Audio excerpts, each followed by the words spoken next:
बापगाव येथील छत्रपती शिवाजी महाराज क्रीडांगण व रामकृष्ण हरी गोशाळा जतन करण्याची पणन मंत्री जयकुमारजी रावल यांच्याकडे मागणी।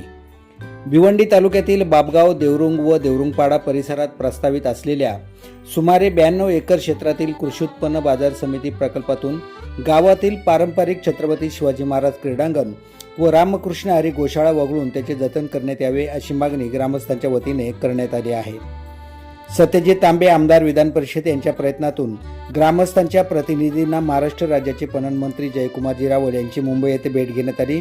यावेळी ग्रामस्थांच्या वतीने मंत्री रावल यांना निवेदन सादर करण्यात आले। या प्रसंगी ग्रामस्थांचे प्रतिनिधी म्हणून डीवाय फाउंडेशनचे युवा नेते वीरेन दयानंद चोरगे, हरिभक्त परायण देवराज महाराज केणे, दीपक किसन केणे, देविदास रामजी केणे, माजी सरपंच अल्पेश केणे, कुमार भूषण केणे आदी उपस्थित होते।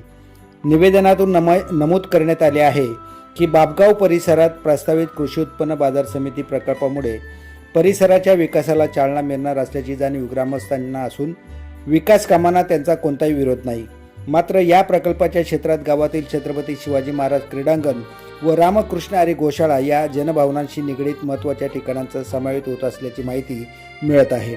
गावातील युवकांसाठी छत्रपती शिवाजी महाराज क्रीडांगण हे खेळ, पोलीस व सैन्य भरतीची तयारी तसेच विविध सामाजिक, सांस्कृतिक, शैक्षणिक कार्यक्रमासाठी एकमेव सार्वजनिक मैदान आहे।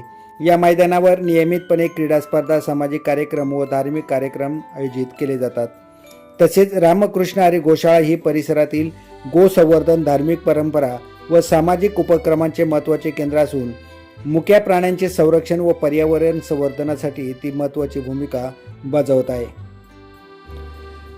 त्यामुळे छत्रपती शिवाजी महाराज क्रीडांगण व रामकृष्ण हरी गोशाळा यांचे अस्तित्व कायम राखून संबंधित जागा प्रस्तावित बाजार प्रकल्पातून वगळण्यात यावी आणि त्याचे संरक्षण करण्यासाठी आवश्यक प्रशासकीय कारवाई करण्यात यावी अशी मागणी ग्रामस्थांनी निवेदनात केली आहे। यावेळी जयकुमारजी रावल यांनी ग्रामस्थांचे म्हणणे ऐकून घेत या विषयाचा सकारात्मक विचार केला जाईल असे सांगितले।